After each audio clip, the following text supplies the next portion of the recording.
Good morning. It's December 10th, and this is your daily brief in science. Here's everything you need to know.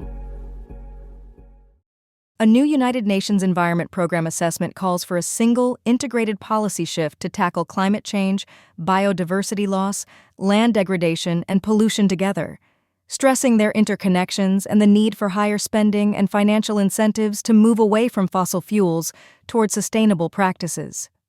Based on input from nearly 300 scientists across 83 countries, the report warns of a tipping point as emissions hit record highs in 2024, and projects warming could reach about 2.4 degrees Celsius by 2100 if current trends persist. It argues that achieving net zero by 2050 and restoring biodiversity would require roughly $8 trillion in annual global investment, with benefits rising to $20 trillion annually by 2070 and potentially $100 trillion thereafter. Experts, including Michael Mann and Katherine Hayhoe, urge action rooted in environmental responsibility, noting that some nations are advancing toward sustainability, even as others lag. International cooperation faces hurdles, such as the United States' withdrawal from the Paris Agreement and stalled talks on plastic pollution and biodiversity funding, though some countries may pursue reforms independently. The cooperation effort remains fragile, illustrated by the United States' absence from Environment Assembly discussions and uneven progress in climate and plastic pollution negotiations. Political obstacles include limited international coordination and United States non-participation, with warnings that without leadership from Washington or others, some countries may delay or forego action despite mounting evidence.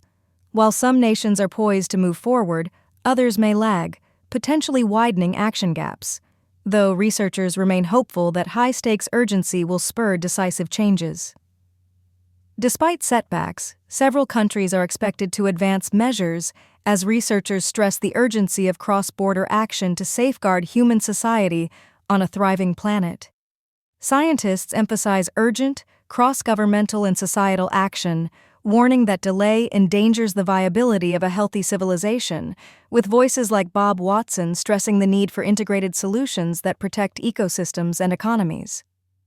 The report argues that addressing climate change is foundational to solving other environmental challenges and that economic indicators should shift beyond gross domestic product to reflect sustainable, healthy human development, while climate change acts as a multiplier for deforestation, land degradation, and pollution, making timely action essential to avert tipping points. The central message is that climate change worsens biodiversity loss and land degradation, so acting on climate is critical to addressing broader environmental problems. The analysis highlights the need for systemic change across governments, financial institutions, industry, and citizens, with a shift toward sustainable development rather than isolated treaties, and notes that some scientists remain cautiously optimistic despite political hurdles. Regardless of obstacles, the report stresses that rapid cross-border action is needed to safeguard health, poverty reduction, and essential resources, while recognizing that the economic and social benefits of moving forward are increasingly evident. A new study in Nature Communications rewrites what we know about Pompeii's concrete by showing Romans used a hot mixed recipe of quicklime and volcanic ash, producing durable, self-healing concrete that challenges Vitruvius's description. The research bases its conclusions on Pompeii's preserved material record, including piles of pre-mixed dry materials, intact quicklime fragments, and a finished wall with buttresses that allow precise reconstruction of ingredients and their preparation steps. Isotopic analysis reveals that dry lime clasts were combined with pumice and water to form a cementing matrix, with pumice-driven mineral deposits strengthening the material over time. Experts say these findings could inform modern infrastructure by reducing maintenance and resource use through insights from ancient engineering. Lead researcher emphasizes that studying ancient materials holds both historical importance and practical scientific value for current construction. The goal is to translate aspects of Roman knowledge into modern materials, not to replicate Roman concrete exactly, preserving historical context while advancing technology. The Nature Communications paper is led by MIT Associate Professor Admir Masik, with collaboration from Ellie Wasserman, James Weaver, Kristen Bergman, Claire Hayhow, and Italian partners, DOI 10.10387-S41467-025-66634-7. The study reflects broad collaboration across disciplines and national lines, with funding support from MIT and contributions from Italian archaeologists and other researchers.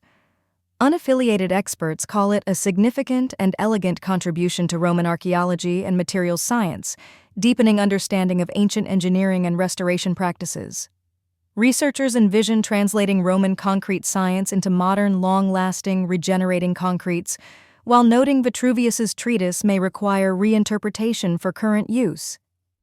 While acknowledging Vitruvius's influence, the team aims to translate selective ideas into contemporary construction practices rather than copying ancient methods verbatim. The researchers highlight the exceptional preservation of Pompeii's site, providing a time capsule view of workers mixing and placing concrete in 79 CE. A breakthrough in a rare disease is delivering real relief for families coping with infant botulism linked to a specific formula. BabyBIG, the human botulism immune globulin derived from donor plasma, has helped save babies across 18 states, with at least 39 infants affected since August. The therapy relies on antibodies donated by volunteers and was developed by the late Dr. Stephen Arnon and his team, with pivotal trials in 1997 showing shorter hospital stays and reduced ventilation needs. California officials say they have enough BabyBIG in reserve to cover the outbreak through next summer, underscoring ongoing demand for the therapy. The program faced funding and resource hurdles because infant botulism is rare, with fewer than 200 U.S. cases per year, and bringing it to production took roughly 15 years and about $10.6 million. Development spanned about 15 years and cost around $10.6 million, reflecting significant funding challenges tied to a rare disease and a lengthy fundraising process. Families of recovered children express deep gratitude, and donors like Nancy Shine feel a personal connection to contributing to a life-saving product, with letters and photos highlighting the impact.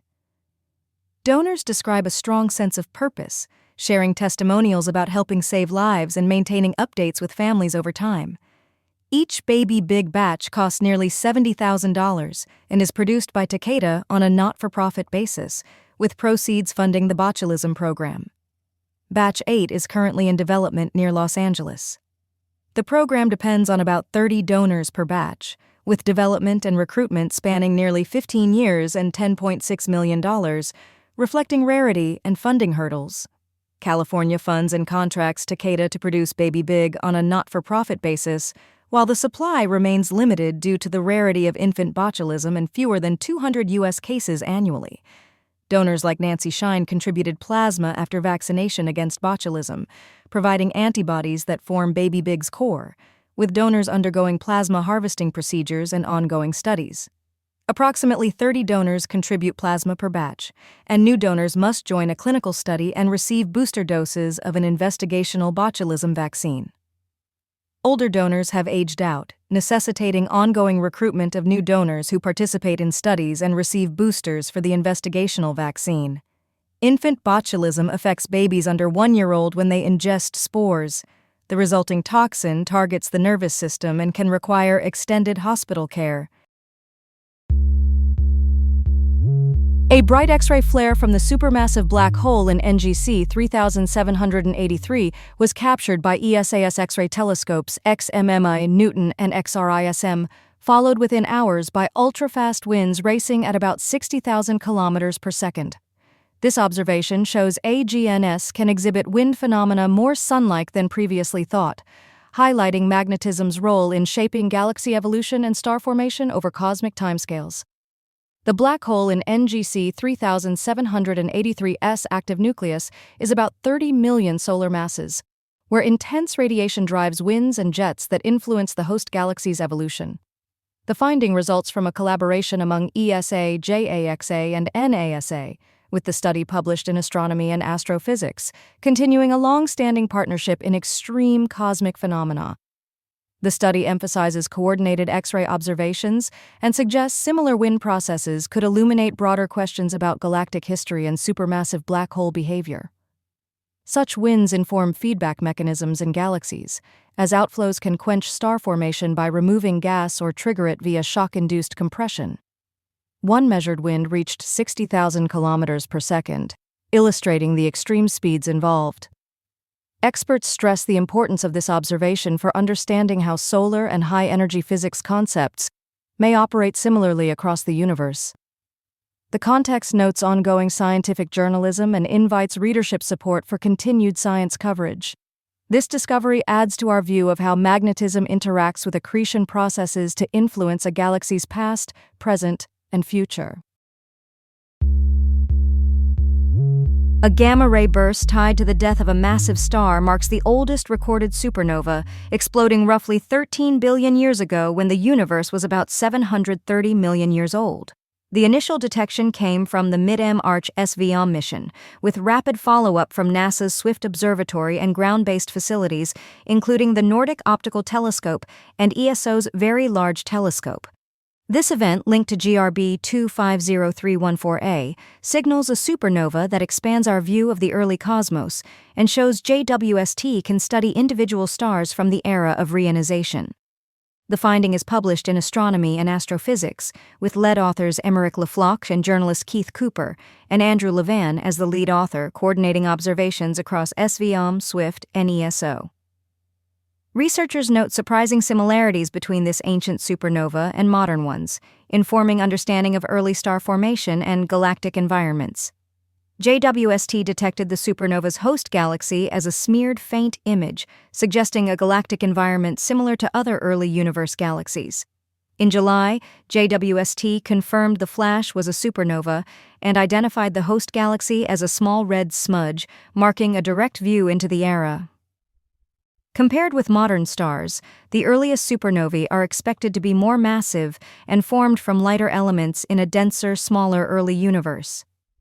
The explosion is tied to GRB 250314a, reinforcing the link between the gamma-ray burst and the associated supernova. The study is published across 2 papers in Astronomy and Astrophysics Letters, utilizing a director's discretionary time program for rapid observations. Over months, the supernova brightened, and its light curve stretched due to cosmic expansion, enabling comparison with nearby modern supernovae. Cosmic time dilation caused the peak brightness to occur months after the initial burst, consistent with expectations for such an ancient event. Led by Andrew Levan, the team confirmed the light originated from a collapsing massive star and highlighted JWST's capability to directly observe such events in the early universe. This has been your Daily Brief in Science. To read more about these stories, follow the links in the episode bio. You can also subscribe to these updates via email at www.brief.news. For more daily podcasts about the topics you love, visit brief.news/podcasts. Tune in tomorrow. We'll be back with everything you need to know.